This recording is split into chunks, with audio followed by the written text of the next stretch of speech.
Thank you for listening to the Matt's Movie Reviews podcast, available on iTunes, Spotify, Podbean, and Stitcher. Also, please follow Matt's Movie Reviews on Facebook, YouTube, Parler, and Instagram. And of course, be sure to visit www.mattsmoviereviews.net for the latest reviews, top 10 lists, and more. Now, on to the show.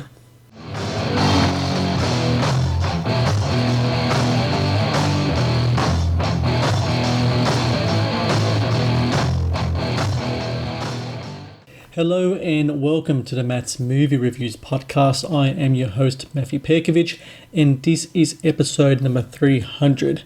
And I have to say that I'm really proud to have made it this far. As most of you know, listening out there, like 9-10 months ago, I pretty much said goodbye to anything related to Matt's movie reviews or the film critics life. I was burned out. Had a new job I was dealing with. You know, I am a father and a husband, and I got a lot of things happening in my personal life that made it just difficult to kind of keep up with all the aspects of keeping a podcast going and a movie review website going. And I just had to, I think I just had to take some time away, and I decided to come back. I say probably around 5 months ago. Maybe 4, and since then I've just been really consistent on having 1 or 2, maybe even 3 podcasts a week on my website and Spotify, iTunes, YouTube, Facebook. And I gotta say, time away did really good for me because I came back really invigorated. I'm writing more than I ever done before. I'm doing more video content work. I'm doing more podcast work. And it really reflects that a lot of people really appreciate what I'm doing and they're listening. I mean, I had more people listen to the podcast and watching my reviews and such on YouTube. And now I'm doing movie reactions as well, which is going well. And I'm placing reviews on the website. It's all going so well, and I can't be any more happier than I am right now with how it is. Still a lot of work to do. There's still a lot of goals I want to achieve, especially this week with Halloween. I got a lot of content I want to put up there. But here we are, episode number 300. And before we go on, I'd just like to thank all of the great guests who have appeared. So I've done how many episodes since I come back? Around 29 episodes since I came back 4 months ago, and every single one of them has been awesome. And I want to thank all of the great filmmakers who have decided to join me on the Matt's Movie Reviews podcast to talk about their films, took their time and placed their trust in me to deliver interesting questions for them to answer. I just always try my best to research as well as I can and to provide a really good show for not only you, the listener, but for my guests as well. I imagine so many of these filmmakers and actors and such would get the same old questions over and over, so I really tried my best to keep things fresh and interesting. And I'd like to thank everyone out there who's been listening. Like I said, the numbers have been terrific over the last 4 months or so, and I can't thank you all enough for listening. And if you know anyone out there who likes movie reviews and interviews, in particular with filmmakers, directors, etc., the Matt's Movie Reviews podcast is what they should be listening to.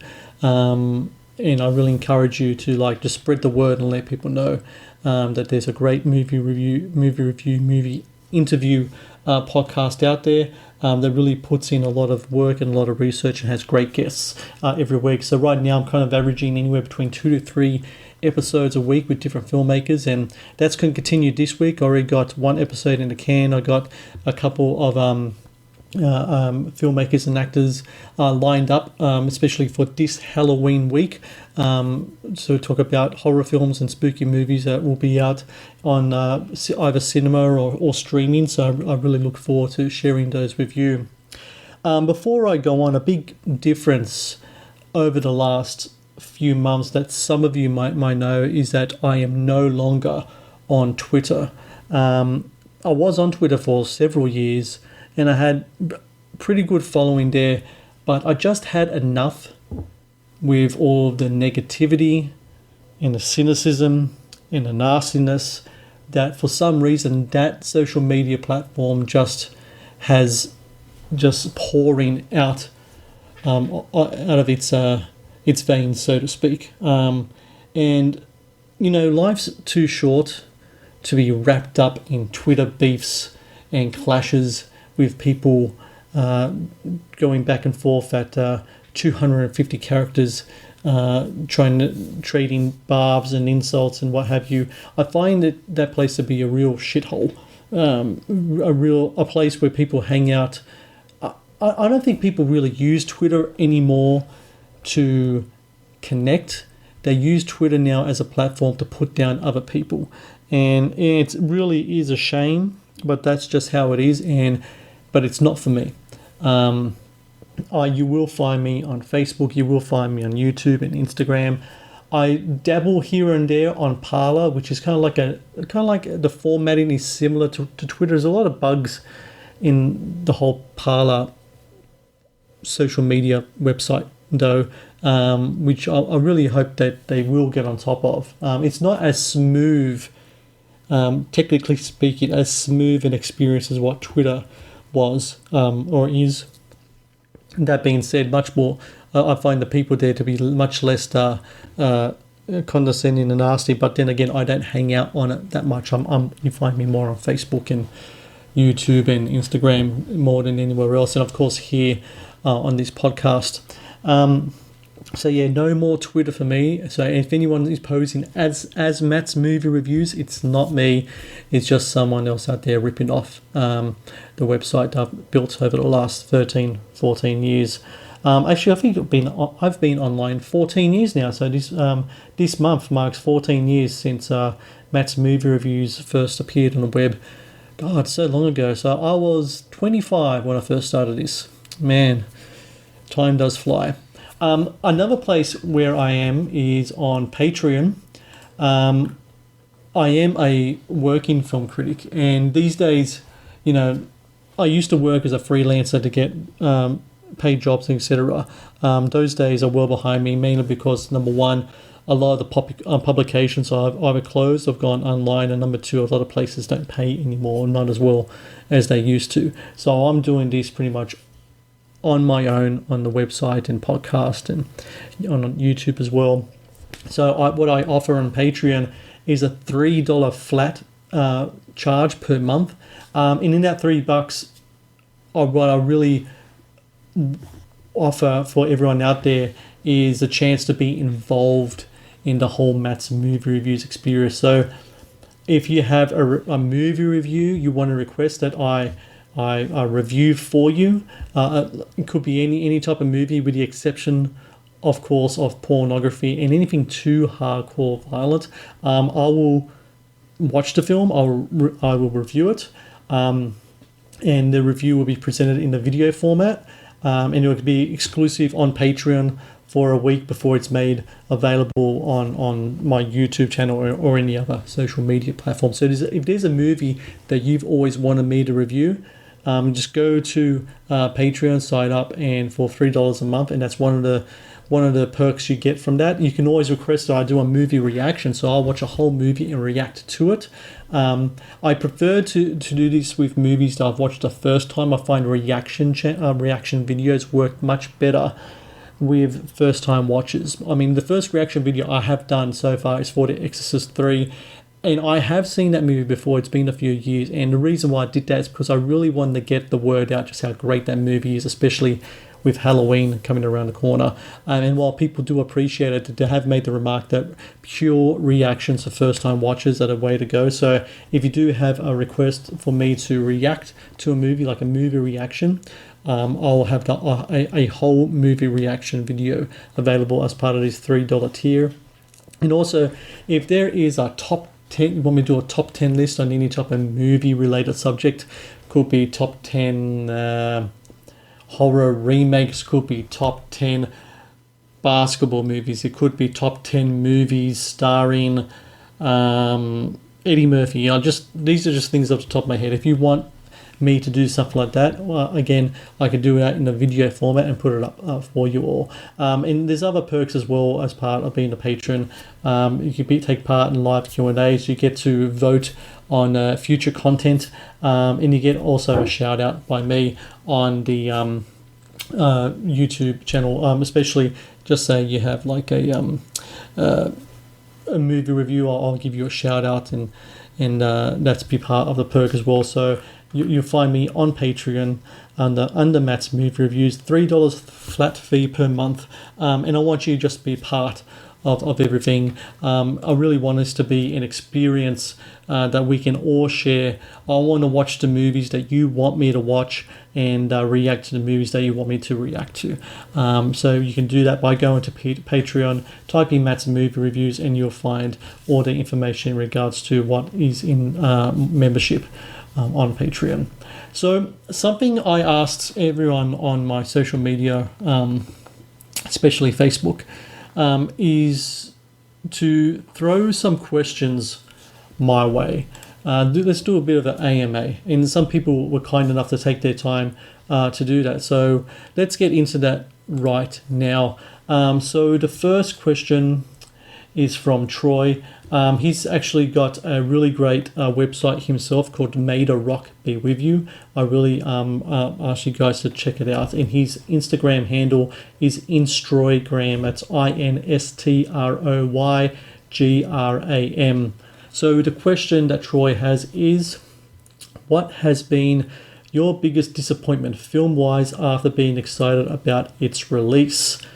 Now, that's a really interesting question. I actually have a very recent example in regards to that. So I've only seen really, like, over the last, since this whole COVID kind of thing had hit, I've only been to the movies one time, and that was to watch the new Christopher Nolan movie, Tenet, which a lot of people know stars John David Washington and Robert Pattinson and Kenneth Branagh. And you know, I am a huge Christopher Nolan fan. Dunkirk and The Dark Knight Rises especially are two of my favorite movies of his. And I was looking forward to watching Tenet, and I was incredibly disappointed afterwards. I thought that it was... the thing about Christopher Nolan is that he is the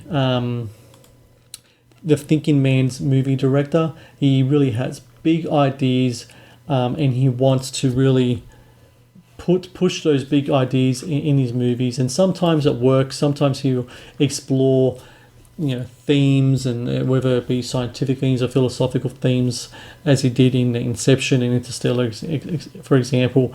And it will work. He makes these big budget, big spectacle films filled with big ideas, and it all comes together to make for really kind of awe-inspiring cinema. Tenet clearly,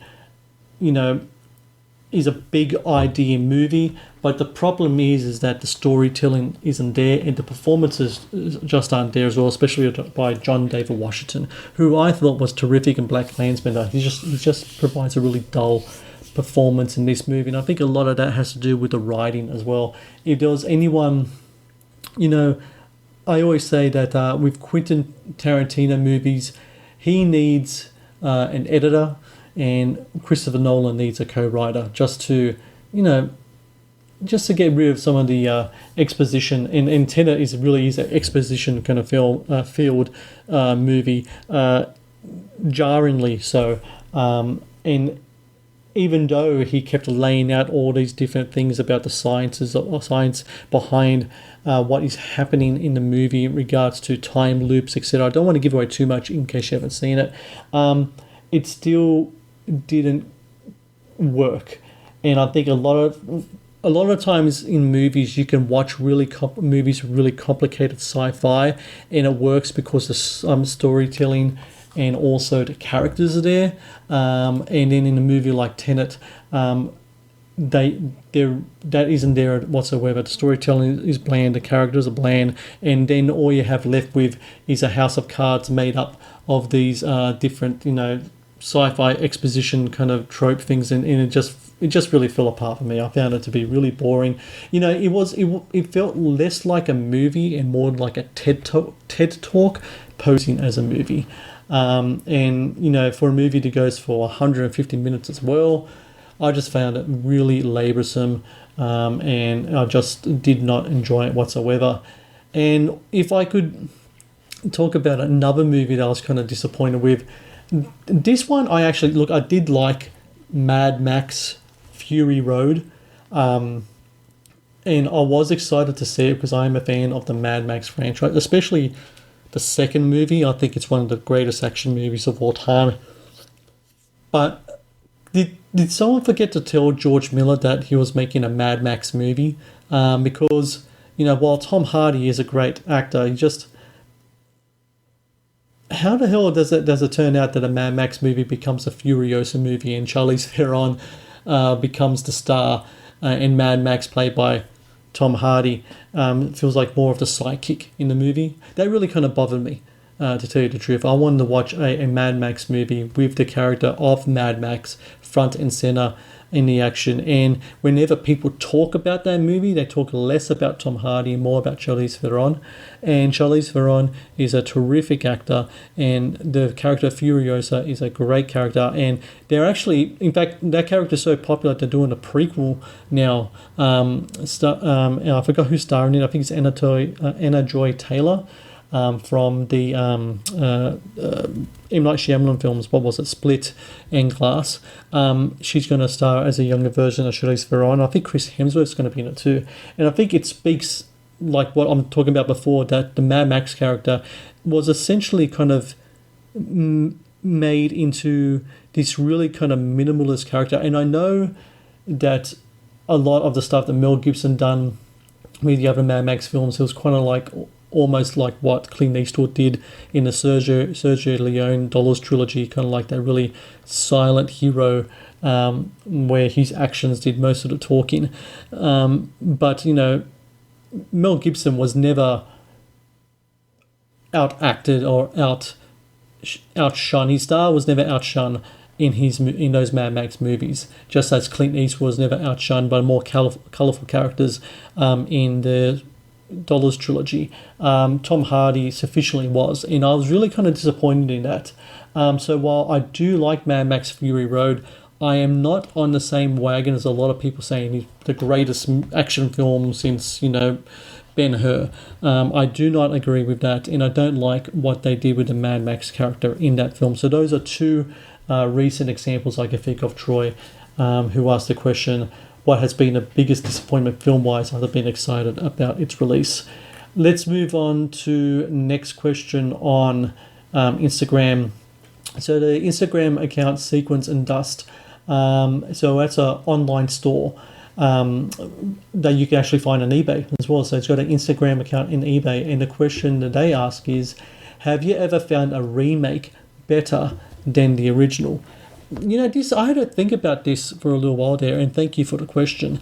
I actually do have a top 10 favorite remake list, or top 10 best remakes list. But truth be told, some of the times I have not seen the originals. I can only say about the quality of the remake itself, and sometimes the originals can be better than the remake, even though the remake is good, is well done. A few times, though, the remake has been better in quality than the original. I think that, a lot of people might say this, but The Departed, which was a remake of Infernal Affairs, which was a Chinese crime thriller that came out, I think it was in 2002. I thought that what Martin Scorsese did with that film was just masterful, one of his best movies, really. And I love Infernal Affairs, I really do. I think what the directors Lau Wai Kang and Mac Seo Fai, and look, I so apologize if I get the pronunciations wrong there. What they did there was just fantastic, really was. And it is one of the best crime movies, I think, as well. Yes, it was released in 2002, just looking here. But what Martin Scorsese did with that movie was just phenomenal. It really was. The performances were terrific, and I think the leg up that The Departed has over Infernal Affairs is that the female characters in The Departed specifically talk about what Vera Farmiga's psychiatrist character really brought a different dimension to The Departed, which is something that was missing from Infernal Affairs. I remember Infernal Affairs there was female characters like, say, the girlfriend of the police officer or the girlfriend of the gangster. But they were very kind of like, side characters that didn't really bring much to the table, where Vera Farmiga's character definitely did. So I'm going to say The Departed is most definitely one of my favourite remakes. I think that is better than the original. Another one that I grew up over time is Scarface. And I am actually a big fan of the original Howard Hawks Scarface movie, which came out in 1932. And for a long time, I actually found that movie to be the better of the two. But over the years, the 1983 Scarface that was directed by Brian De Palma and starred Al Pacino, I've really grown to love it. The first few times I watched that movie, and I have watched that movie a handful of times, it's just a film that I don't know why I always just kind of gravitate to now and again, and I'll put on, sometimes even when I'm washing dishes, I might just put it on in the background, kind of like a classic album. What Brian De Palma did in that movie was just terrific. The 1980s setting, the script by Oliver Stone, Al Pacino's performance, and also the performances of Stephen Bauer and Elizabeth Mastrantonio and Michelle Pfeiffer as that really cold vamp gangster's mole. I've really grown to love that movie, and while I still think that the Howard Hawks movie from 1932 is terrific, the remake of Scarface in 1993 it's really has become one of my favorite movies. So that's another one that I think another remake I think is better for the original, and I thank you very much, Sequence and Dust, for that question. So here is a question via email from Diana, and this is a cheeky one, if you pardon the pun. Boxers, briefs, or G-strings? Let me check. Boxers. Boxers all the way. Won't catch me dead in a G-string. Not my bag, as Austin Powers would say. Briefs, maybe when I was younger. I think, really not my thing. But boxers is just what I choose to wear. I find it very comfortable. And yeah, that's all I can really say about that. Boxers, much more than briefs, and G-strings, no chance in hell. Final question. Actually, this is from Event Cinemas, the good people of Event Cinemas, and I gotta say a shout out to not only Event Cinemas but also other cinemas in Australia, whether they be multiplexes or independents or such. I know over this last several months of the whole COVID pandemic going on, that you guys were hit really hard in regards to that. So want you to know that everyone working there, we're with you. You're in our thoughts and prayers, and I actually do mean that. I am a praying person, so you are in our thoughts and prayers, and we can't wait to really start getting back to the movies again. I know a lot of people can do that now in Sydney and other states as well. Melbourne, hopefully, start opening up more, and more people go to the flicks. So I've only been to the flicks myself one time to watch Tenet. A lot of the stuff lately, I've been getting these like online screeners, so I as a film critic, I get the option to watch some of these movies. But I really can't wait to start going back to the cinema in a much more frequent capacity to watch screenings. But let us move on. So they have two questions in there. First is Gold Class or VMAX. I like both. If I was going to choose one of the two, it is Gold Class. Very expensive though. And usually if I was going to do, say, a date night, which my last trip to the movies was a date night with my wife to watch Tenet, we do Gold Class.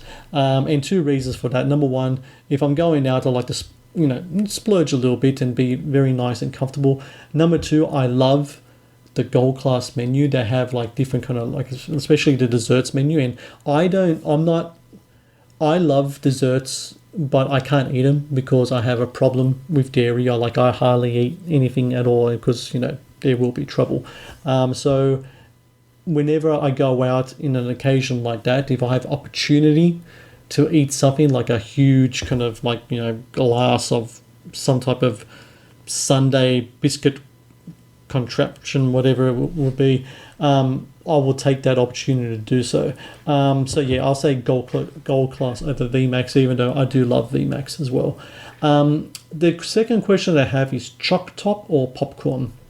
Again, going back to what I can and can't eat for health reasons, I'm going to have to say popcorn. I actually don't mind movie popcorn. It can get a bit salty at times, but the thing that if there was one food that I've had mass quantities of since becoming like a full-time film critic, it would have to be popcorn, because a lot of the time when I go to screenings, especially for like those big kind of event movies, there'll be like free water and popcorn, and sometimes I might be a bit hungry and I'll just down a whole box of popcorn. But having said that, if there was one I like more than the other, I would say choc top. But like I said before, with the whole gold class thing and buying like a huge glass of a sundae dish, I just devour it, and it can be quite messy. And as you know, when you're in the cinema and the lights are low and you can hardly see anything bar the film in front of you on the big screen, you don't know what you're doing when you're devouring into a choc top. There's been plenty of time I'll walk out of there and I think that I have a clean face and such, and it's been the opposite. I got chocolate everywhere, chocolate on my clothes. I'm like a rabid little baby just eating the choc top. So I'm going to have to say choc top, but usually I would eat the popcorn just based on health reasons and sanitary reasons as well. Nothing more embarrassing than being a 39-year-old man walking out of cinema with chocolate all over your face and clothes. Take that from experience. So those are the questions that I have. This has been episode number 300. Just wanted to do something different, put something out there, answer some questions, just provide some feedback. I'm working on a few different things right now. I've got some reviews that I'm working on, should be up soon. I'm working also on an email newsletter, which I'm really excited by, because while social media is fine, sometimes there can be limited reach for me to get my content out to you all. So an email newsletter is in the works as well. I've got, like I said, have a bunch of podcasts in the works. I've got a bunch of movies I'm still watching. We're nearing Halloween, so there's going to be an update on my top 10 Australian movies list. There's going to be an update on the top 50 Matt's Movie Reviews horror movie lists. So expect all of that later this week. But until then, take care. And once again, thank you very much for listening. Number 300 of the Matt's Movie Reviews podcast is now in the bag, and very soon I'll have number 301 up as well, with a director of one of my favorite horror movies released this year, just in time for Halloween. Until then, take care.